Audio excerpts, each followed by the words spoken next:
Believe it or not, this is what my spring looks like. Even though we still have a snow cover, bare ground is being exposed, and birds are returning to this area. Life is returning to the area. In the morning, you can hear those birds chirping. It's a great feeling. So I just picked up some high quality bird seed to put in my bird feeder, but I noticed it's a little worse for the wear. Over winter, as I put feed in it, deer try to get it out and knock it around a bit.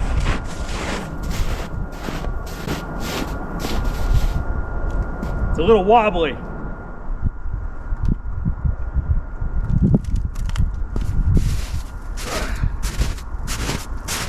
So this bird feeder is a little worse for the wear, but I'm gonna fix this thing up because this is the best type of bird feeder you can make or buy. This is often referred to as a tray or a fly-through bird feeder. Basically, the fly-through part just means there's a roof over it. A tray, you'll just get the bottom part. But birds prefer this the most. First of all, you gotta start with a high-quality bird seed. I've got a video explaining why that is. But also, not all birds like the same seeds. By spreading the bird feed out on the bottom of the tray, it allows all different bird species to come in and pick out the particular seed they prefer and then fly off. They also feel much more comfortable in this large landing platform than the little posts on those conventional bird feeders.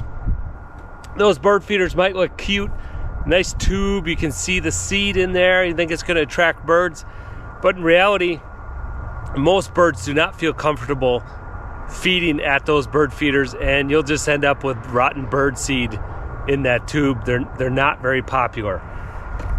If you want to see more birds, especially large songbirds at your bird feeder, you need to go with this type of bird feeder. This is a fairly large version of this type of fly-through bird feeder. So there's a lot of stress on the mounting point, and I tried to get away with just screwing a 2x4 to the frame here, and then I've got a pipe flange that screws on to the pipe I pounded into the ground. But it's just too much stress. You can see I used a piece of plywood for the bottom of the tray. That doesn't do real great out in the weather. So we got to reinforce this a little bit and fix this thing up so it's not gonna plop down on the ground and break itself. There are some negatives to this type of bird feeder versus your classic kind of tube or hopper feeder. Obviously, this doesn't hold as much birdseed. Those you can load up pretty good. And if you're using high quality birdseed without a lot of filler, like millet, things like that, that the birds don't really want, that kind of get plugged in there and rot, those do work pretty good if you use all sunflower seeds or a high value seed like that. It won't get stuck. They'll eat that and it'll kind of keep flowing and feeding. This one you do have to add maybe once a week, every few days, depending on how much you put in here. You can mound it up pretty good. But the waste, bird waste and seed waste does sit in here and it gets wet. You know, this roof is more decorative than actual sealed.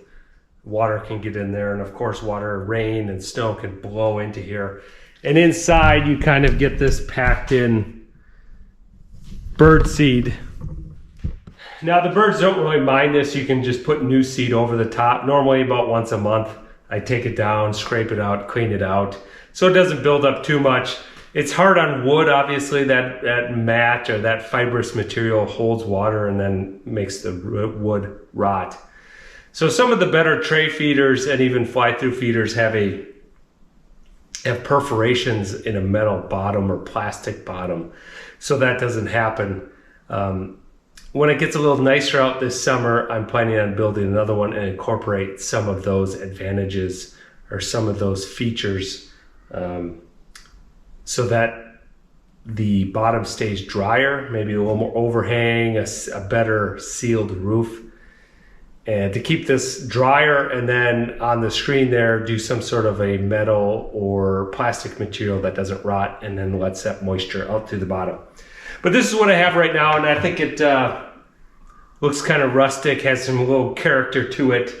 So we're gonna keep this thing going, and I'm gonna get this thing updated a little bit so we can put it back up and use it until we build the new one, or use it with the new one. It's what's better than one bird feeder is more than one. So let's get this thing back in action.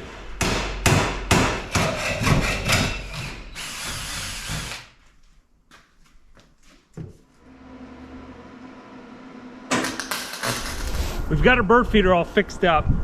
There's a couple things I want to do though before we put it back up. One is lower this a little bit. I added this extension on, 2 extensions on, because the deer were getting at it. That's coming to an end, and even it's a bit excessive right now, so I want to bring it down a few inches. The other thing I want to do is this squirrel baffle. I did a few videos on that. That is absolutely essential to attract more birds.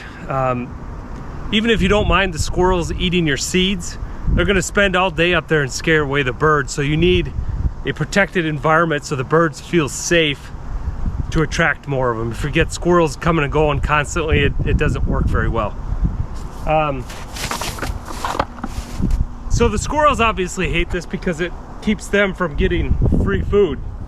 So they chew it up. This plastic collar and that is about to give way.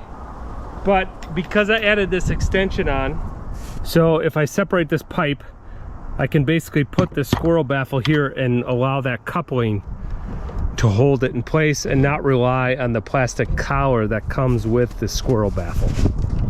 This is just black pipe that's been out here for some time in the weather.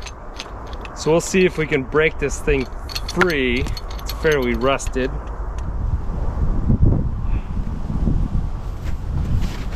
I think I could buy myself a new pipe wrench, one that isn't so massive. Now we got to get that coupling off too.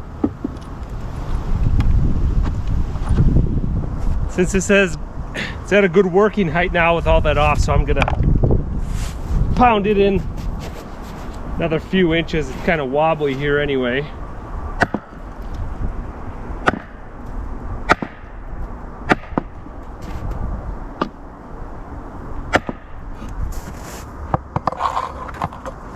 Put this on, and this.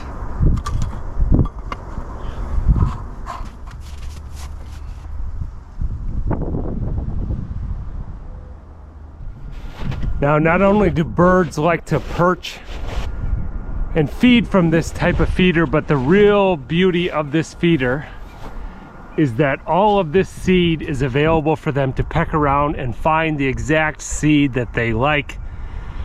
This is a mix I like. There is still some millet in here, some what I'd consider filler seeds, but some birds do like that, but just not as many as like sunflower seed or thistle seed.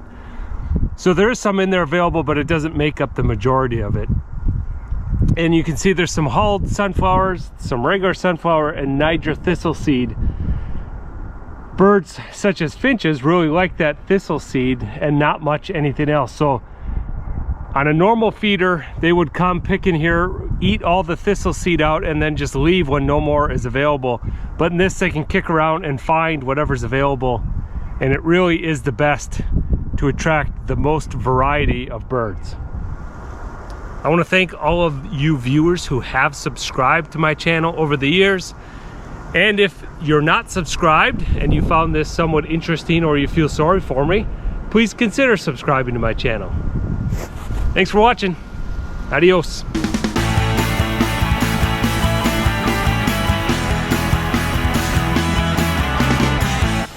Can't wait for all this darn snow to melt.